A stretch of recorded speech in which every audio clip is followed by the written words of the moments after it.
सूरत में MD drugs के गढ़ रांधे से 10 लाख रुपए की ड्रग्स जब्त, 3 तस्कर गिरफ्तार। Surat city police drugs in city अभियान चला रही है। इस अभियान के तहत लगातार नशा तस्करों और ड्रग्स माफिया को गिरफ्तार किया जा रहा है। इस अभियान के तहत सूरत से 10 लाख रुपए मूल्य की ड्रग्स जब्त की गई है। प्राप्त जानकारी के अनुसार सूरत क्राइम ब्रांच ने ड्रग्स तस्करों को पकड़ने के लिए 2 ऑपरेशन चलाए। आखिरकार सूरत क्राइम ब्रांच ने 10 लाख रुपए की ड्रग्स के साथ सूरत से 3 तस्करों को गिरफ्तार कर लिया है। पुलिस ने आरोपियों को 80.140 ग्राम एमडी ड्रग्स जब्त की है। खुलासा हुआ है कि ड्रग्स मामले में गिरफ्तार दोनों आरोपी आपस में साले बहनोई है। सूरत क्राइम ब्रांच ने पूरे मामले की गहन जांच शुरू कर दी है।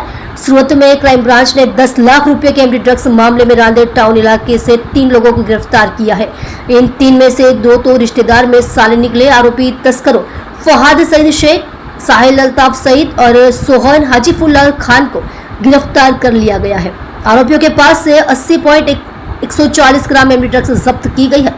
सूरत क्राइम ब्रांच ने सबसे पहले आरोपी फहाद और साहिल को एमडी ड्रग्स के साथ गिरफ्तार किया। पुलिस ने सोहन को प्रतिबंधित एमडी ड्रग्स के साथ भी पकड़ा है। आरोपी सोहन के पास से ड्रग्स मिलाने का कच्चा माल बरामद हुआ है।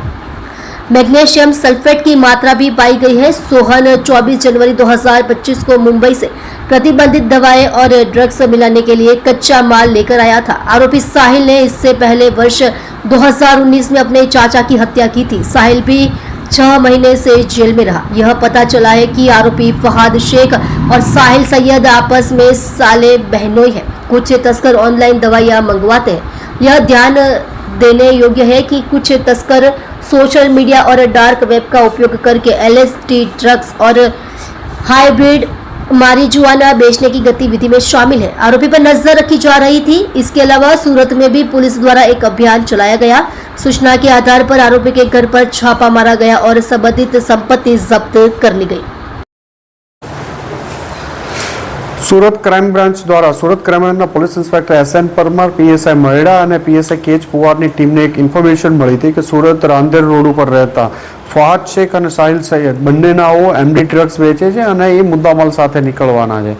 આ બાતમી આધારે પોલીસ ઇન્સ્પેક્ટર એસએન પરમાર તથા એમની ટીમ દ્વારા સુરત રાંદેર રોડ ઉપર અમર ચિલ્ડ્રન હોસ્પિટલ પાસે આ બંનેને એક બાઇક ઉપરથી બગમેન બાઇક ઉપરથી પકડવામાં આવ્યા અને આ બાઇક ઉપરથી પકડવામાં આવ્યા અને એમની અંગઝડતી કરતાં એમાંથી 53 ગ્રામ જેટલું એમડી ડ્રગ્સ મળી આવ્યું હતું, જેની કિંમત 5,38,000 જેટલી થાય છે। આ લોકોની પૂછપરછ દરમિયાન એક બીજું નામ સામેથી આવ્યું કે આ મુદ્દામાલ ક્યાંથી લાવ્યો હતો, તો એણે સોહન હજીઉલ્લાહ ખાન રાંદેરનો રહેવાસી છે એનું નામ આપ્યું હતું। ક્રાઇમ બ્રાન્ચની બીજી ટીમ દ્વારા એના ઘરે વહેલી સવારે ફરીથી રેડ કરતા એની પાસેથી પણ એના ઘરેથી આપણને બીજું 27-23 ગ્રામ જેટલો મુદ્દામાલ બીજો પણ મળી આવ્યો એમડી ડ્રગ્સનો અને પ્રતિબંધિત પ્રતિબંધિત ન કહી શકાય પણ મેગ્નેશિયમ સલ્ફેટ જેવું એક એસિટિક વસ્તુ ત્યાં એમના ઘરેથી શંકાસ્પદ પદાર્થ મળી આવ્યો છે, જે 1400 ગ્રામ જેટલો છે અને એ આની સાથે મિક્સ કરતો હતો એવું એમનું પ્રાથમિક દ્રષ્ટિએ કહેવું છે।